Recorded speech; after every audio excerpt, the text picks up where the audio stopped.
There's a network marketing company that has been gaining attention recently with global sales reaching over $1 billion last year. The gross sales of this company have grown by double digits annually for 8 consecutive years since its founding in 2009. This is quite an impressive record. As today's guest on the Leader Show, we have invited the president of Atomy, Mr. Han-gil Park. We will learn about his very own management philosophy and the culture of his company that is less than 10 years old.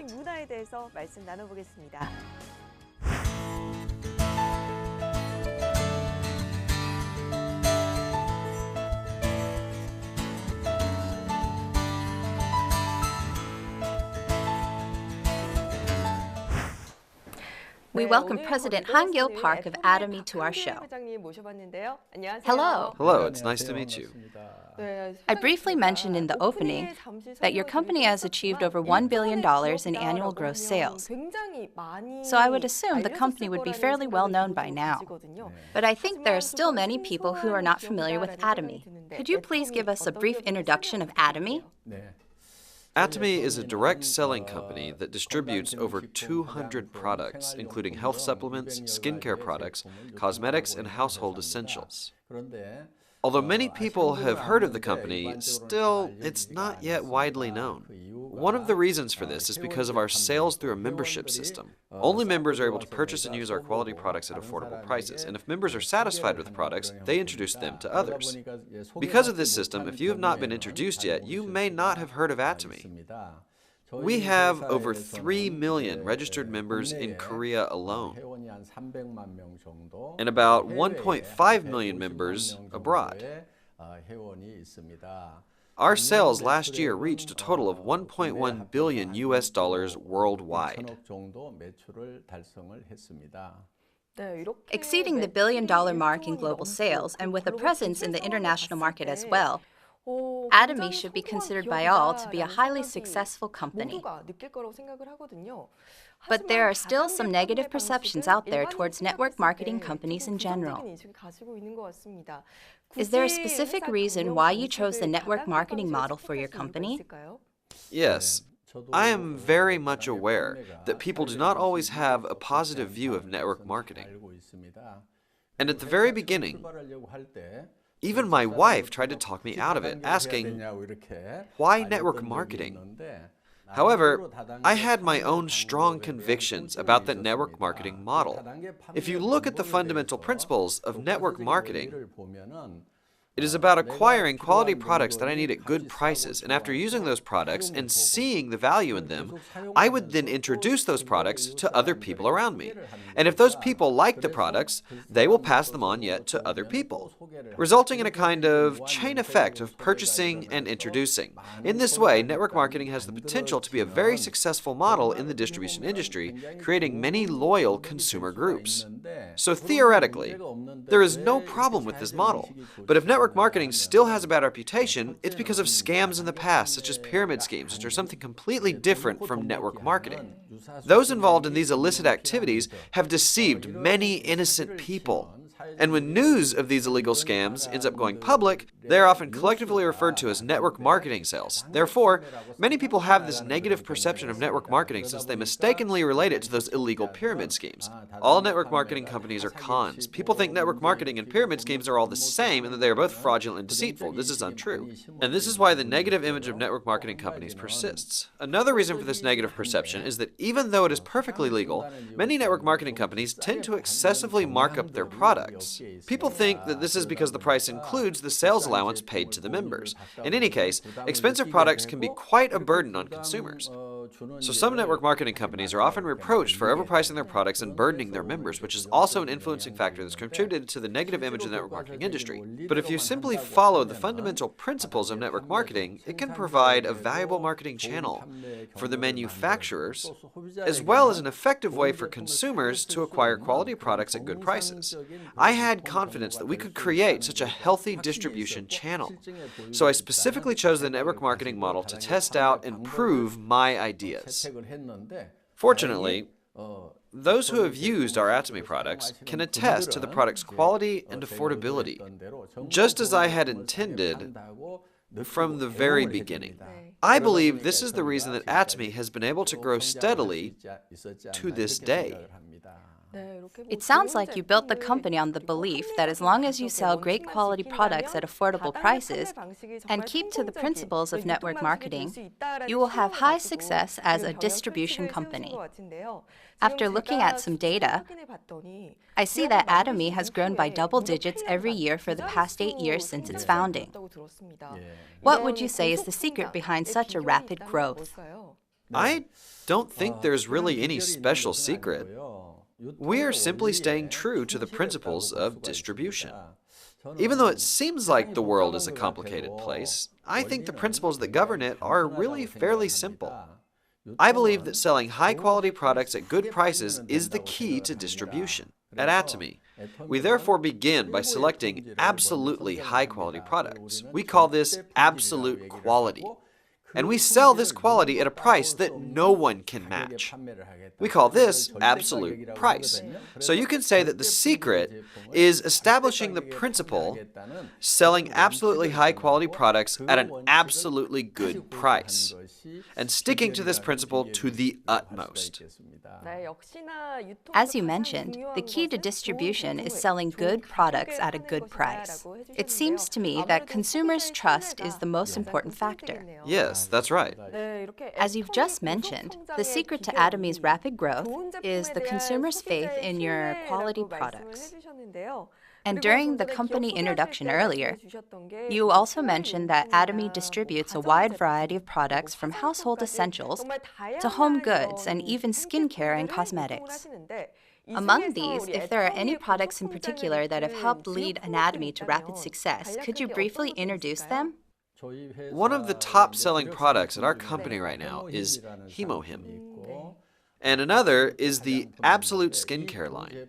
Both of these products were a result of a government-funded research project that was headed by the Korean Atomic Energy Research Institute.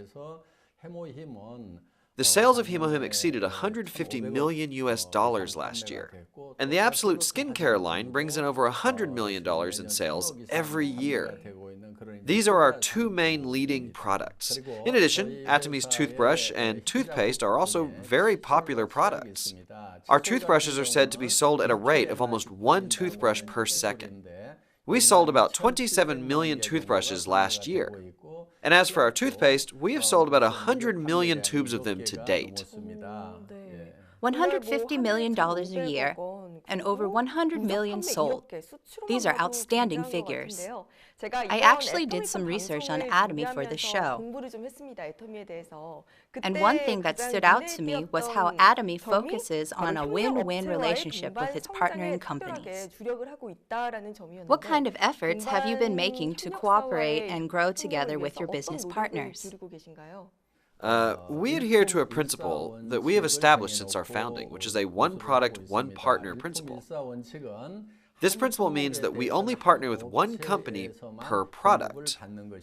Thus, our partner company can manufacture products without worrying about who will be buying what they make. And unless our partner is dishonest with us, we would never switch to a different supplier. This allows our supplier to conduct more research and development on their products and invest more in their facilities in the long run. This is an example of how we support our business partners. Moreover, most of our products are supplied by small and medium-sized companies. If the products are of the same quality and price, we prefer those to come from small and medium-sized companies. In most cases, however, these companies have a lack of capital. They are short on money. In order to help relieve some of their financial difficulties, as long as the products we order arrive at our warehouses, we pay them in cash within 1 week of arrival, even before we start to sell those products. We pay cash, not with promissory notes or anything else. Many partner companies have said this payment policy was a big help in operating their businesses. I also say to them, if you have to go to the bank to borrow money, please come talk to Atomy first. Because in the case of borrowing money from a bank, they have to pay interest, and that interest eventually means higher prices for our customers. So, as long as we can afford it, we offer to make advance payments by which the company can use the funds with no interest. This is another example of our win-win efforts. Judging from your comments, it sounds like if a company simply becomes a business partner of Atomy, all will be very well. But I think some people may doubt if such a company as Atomy really exists. I'm not sure if I can ask you this, but could you please give us some real examples of what you have said? Of course I will. There was once a fire at a production line of Serum Foods, one of our partner companies. Although Serum Foods had their facilities insured against fire, they still faced some financial hardships. We provided financial aid in the amount of $1 million to support them in fully restoring their facilities and improving their production lines.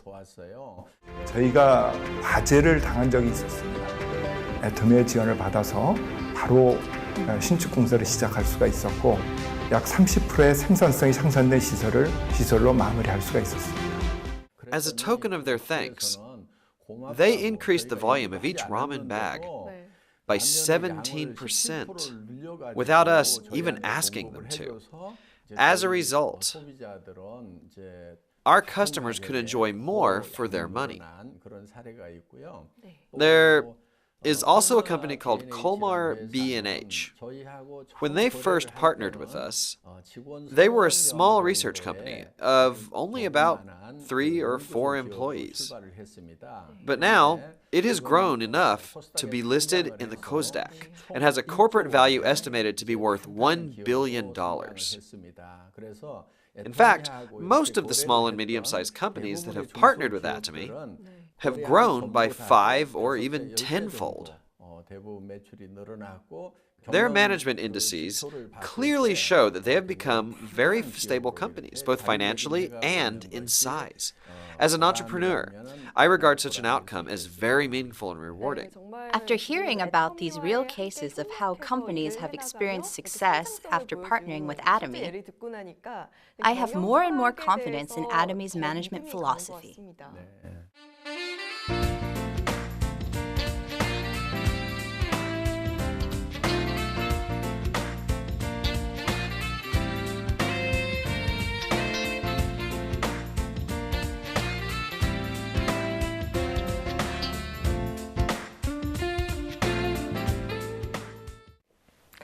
Let's continue with Atomy's success story in launching overseas. With total sales reaching the $1 billion mark last year, Atomy is said to be very active in branching out in the global market as well. Atomy has expanded into 10 other countries, right? Yes. We have branch offices in 10 countries, including the US, Japan, and Taiwan. And global sales from these locations came to about $200 million last year. This year, we plan to open branches in 3 more countries: Vietnam, Indonesia, and Australia. And we plan to expand into China, India, and Russia by next year. For some of those global branches coming soon, office managers have been recruited and have started working already. They are busy preparing for the new openings. Do you have a goal in mind for your sales and exports? We have consistently been recognized for our outstanding export records. We've been awarded the Export Tower in recognition of $5 million, $10 million, and $30 million of exports, and last year we were awarded the Export Tower for $50 million. This year we're expected to receive the $100 million Export Tower. As of now, our annual sales in Korea are about $1 billion, and in the long run, we expect that our sales overseas will reach about 5 to 10 times that of our domestic sales. So, my heart is filled with anticipation for the future of Atomy's global success. I'm excited that Atomy is expected to be awarded the $100 million Export Tower this year. Atomy will be actively expanding into the global market and continuing to branch out into more and more countries worldwide. Does Atomy have a particular strategy for targeting the global market? Yes. We have something called the GSGS strategy, which is the Global Sourcing Global Sales strategy. We go beyond selling products just made in Korea. If one of our partnering countries has a great product that has high market potential, we will source it. That means that we will purchase that product and not only sell it in Korea, but in all the other countries where we have branches. I suppose you could call this intermediary trade. For example, sandwich seaweed and aroma patches are products that come from Taiwan. We take those products and export them to Singapore and Malaysia. They can be brought into Korea, but these Taiwanese products can also be exported to Singapore and to Malaysia.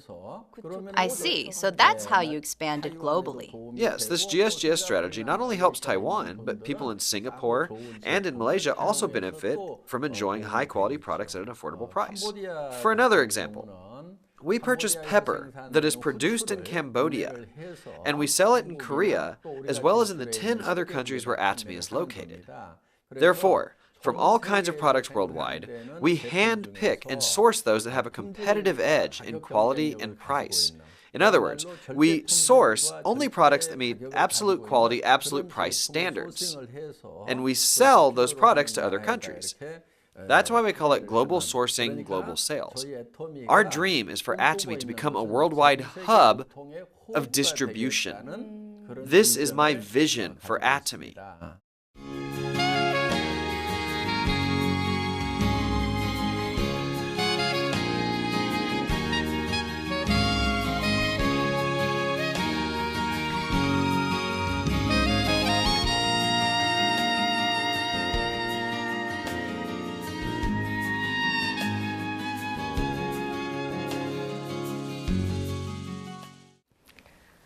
After hearing about Atomy, it seems like the company really makes an effort to distribute high-quality products at affordable prices for the benefit of its customers. And Atomy is a company that works even harder to grow together with its partnering companies. While researching about Atomy, I came across some unique keywords. Let's take a look at these keywords to learn about Atomy's management philosophy and organizational culture. Could you please tell us about these? Sure. The first key phrase is feeding cows versus feeding babies.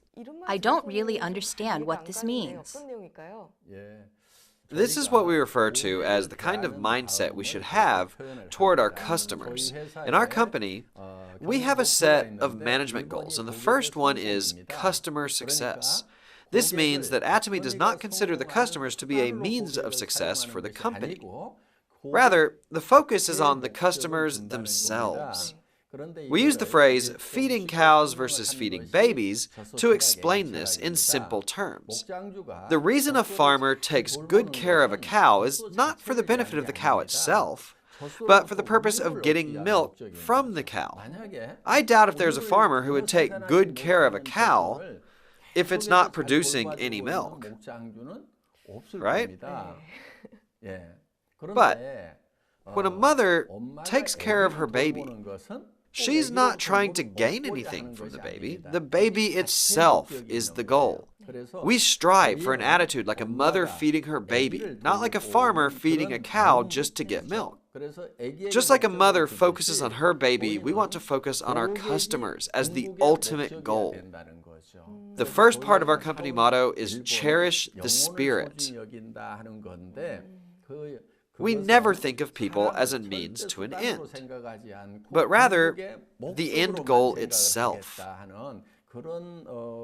This is the philosophy behind how we run our business. The second key phrase is, getting rid of work is the way to work effectively. How can you get rid of work and work well at the same time? Most companies will tell their employees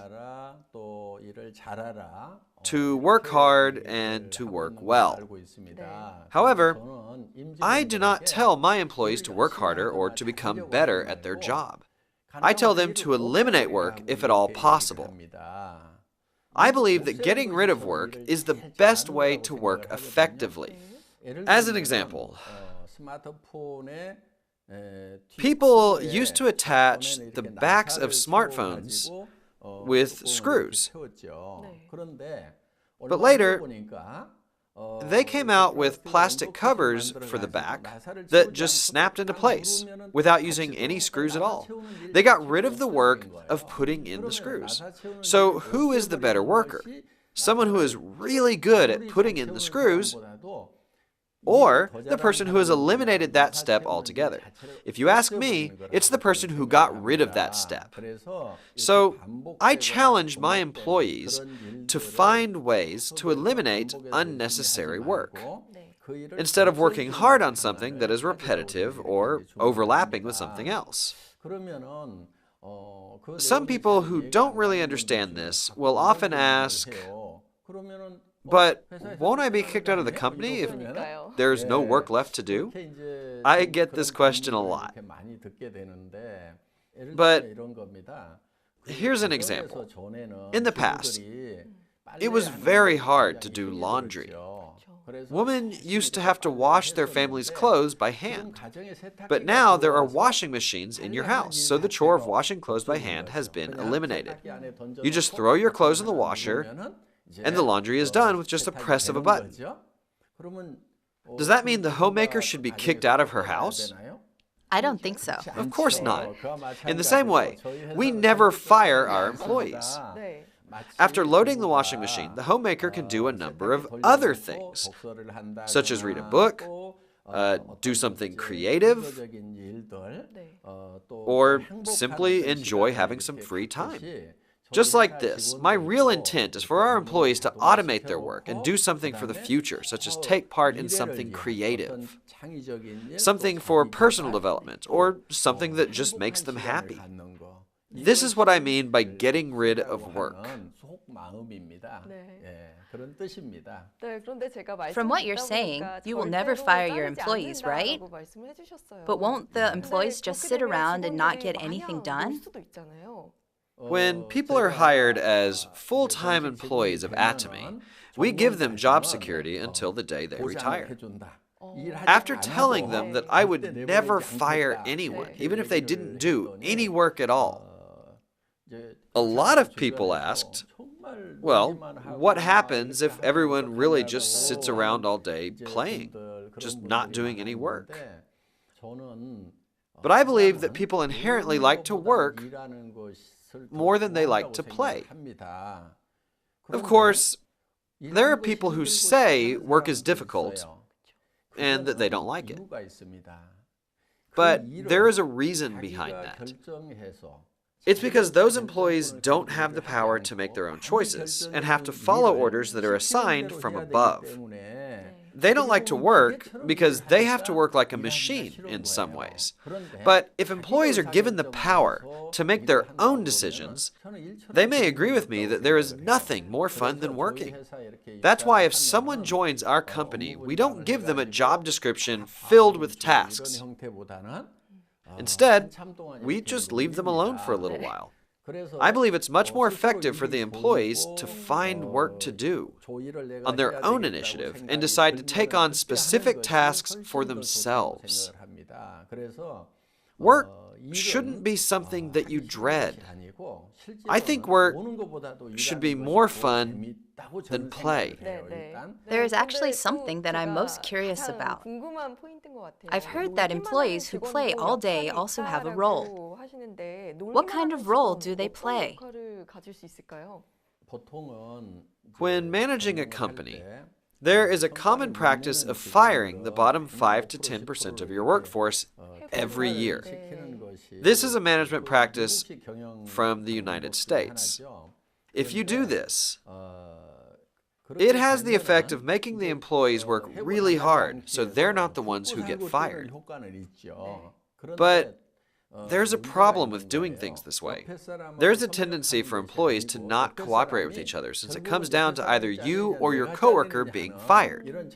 You are put into a desperate situation. You should be working together with others at work. But this is impossible because you are competing with them. You have to step over them. Therefore, instead of individual accomplishments through competition, I believe that collaborative achievements through cooperation is much more efficient. Let's say that there's an employee who is not performing very well at all. He doesn't even deserve a paycheck. You will see these kinds of people at work. But we don't fire this person because he actually plays an important role. When the other employees see that even a person like that won't be fired, they will be assured that they can continue with this company for a lifetime as long as it does well. It gives them peace of mind and a mentality of cooperation without competition, as they hope for the company to do well. These are my intentions behind my no firing policy. It sounds like you are creating Atomy to be a company where employees feel secure and grow together by working cooperatively. Yes, I'm trying to create that kind of environment. Theoretically, this sounds like the perfect model. But I wonder if a company policy with so much freedom really leads to results. Yes, the data tells us that it really works. Our employees each produce sales amounting to $7 million every year. So, with a total revenue of $1 billion and only about 130 employees, this is historically unheard of in the distribution industry. Objective data shows that employee productivity per person is very high with Atomy. Atomy really seems to be a very efficient organization when it comes to productivity. I also came across the phrase assistant manager part while reading about Atomy. May I ask, is this your nickname? Yes, some of our employees call me Assistant Manager Park, as well as Mr. Unconquerable or Mr. Fourth Dimension. As for the Assistant Manager Park nickname, I had worked as a salaried employee for over 10 years. So I'm familiar with the workings of a business. I think they call me that because I'm the president who works like an assistant manager. But I've heard they've recently promoted me to manager. Oh, so now you're Manager Park? Let me ask another question to the recently promoted Manager Park. I've heard of a vertical or horizontal organization, but I've never heard of an Ameba Organization. What does this mean? In our company, we don't assign or delegate tasks or hold employees to a set of rights, responsibilities, if at all possible. So, when new employees join with our company, instead of putting them to work right away, we give them some time to sit around and observe how the work flows. If they manage to find some work to do, they may become a manager for that particular project. Anybody can become a project manager, regardless of their position in the company. And these project managers are able to recruit anyone in the company to become members on their team. For example, a project manager who is an employee can recruit a director, or even the president like me, to put together a team of members. And when the project is completed, that team dissolves and a new team is formed around a new project. We are fluid, flexible, and can change form like the protoplasm of an amoeba that moves around a nucleus. That's why we call our company an Ameba Organization. We are an organic, living community. It must take a lot of guts to recruit you, the president. Someone must have nerves of steel to ask you to be on their team. I'm also curious to hear about the free position system in your company. Does that mean your employees can choose their own titles? Yes, that's right. When you join our company, you have the freedom to decide on the position title that gets printed on your business card. So a new employee can become a manager or even the head of a department. Internally, the position names don't really mean anything. The titles are mostly for external purposes. President Park, I also heard that when you work, you put emphasis on a chutzpah mindset. What exactly is a chutzpah mindset? The chutzpah mindset can be found in Israel's education philosophy. It means to be bold and brazen and never stop asking questions. If my employees have any questions while working, I strongly encourage them to be audacious and tenacious and constantly ask questions until they understand. This is the type of mindset that they should have. Employees should not go easy on me just because I'm the president. I have put down my title. So with all titles aside, let's create an atmosphere of working face to face. It is with this purpose that I preach the chutzpah mindset. By doing so, I think the employees can have more influence on different aspects of the company. Yes, the point is not to use power or authority, but to use influence when working. In a horizontal organization, I believe that having a broad range of influence is true impact.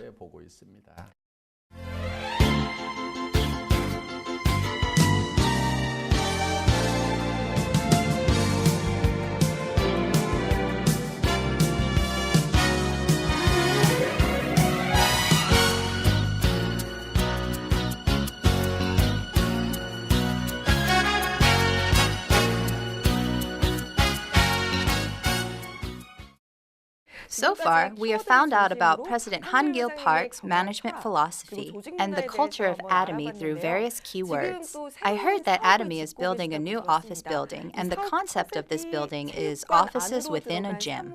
Could you please share with us your motivation behind this project? Usually, companies tell their employees to work hard and to work a lot. But I tell my employees to try and eliminate work. After you get rid of work, we should play, right? So we're developing a workplace where our employees can play. If they have time to play and enjoy themselves at work, they will be sure to come up with creative new ideas. Wow! After hearing about Atomy's corporate culture, I have to say that it's beyond unique. It is revolutionary. After listening to your talk today, President Park, I get the impression that you are a very smart, influential businessman. Now I'd like to ask you my last question for today. How do you want Atomy to expand moving forward? What are your future aspirations for this company? People call this time period the information age. One characteristic of the information age is that we are flooded with a tremendous amount of information. So, it is very difficult for consumers to discern what information is useful or beneficial to them. It can be very confusing and overwhelming. Atomy wants to be the company that helps consumers with this overload of information and provide just the right products for them at the lowest possible price. A reliable company with products that you can trust and use. Atomy would select the most relevant and beneficial information for its consumers, acting like a kind of shopping curator. This is how I would describe it. We want our customers to simply trust and use our products at Atomy. We strive to become the company where consumers can just buy any of our products and know that these are the best products for them, minus the hassle and information overload.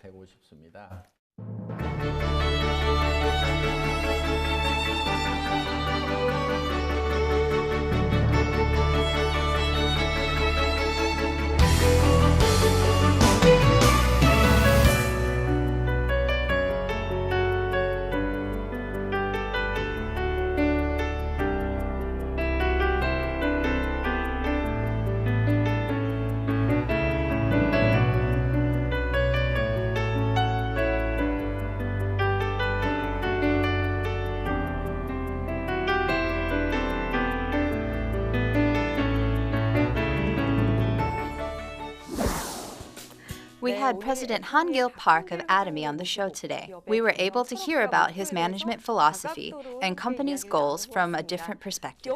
Of course, increasing sales and growing as a global company is important. But what stood out was President Park's great resolve and belief in the importance of winning customers' trust through every effort. We hope for Atomy to become a company loved by many consumers around the world. President Han Gil Park, thank you so much for being with us today.